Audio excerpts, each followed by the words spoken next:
Vad är det där för något? Ett möte imorgon om EUs förhållande till Israel.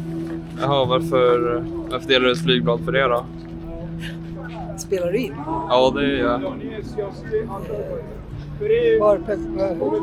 jag. Jag vill gärna prata om det, men jag delar ut det för jag tycker det är en viktig fråga. Varför är det en viktig fråga då? Israel begår ett folkmord i Palestina och det måste vi gå emot. Vad spelar det för roll för Sverige då? Det tycker jag är en jättebra fråga, på riktigt. Varför tycker du det? Nej, nu får du ge det. Därför att för det första handlar det om solidaritet. För det andra så är ju det här ett krig som USA för. Och risken att kriget förs över hit är ju väldigt stor. Och dessutom är det så att ett folkmord, det ska man gå emot. Tack!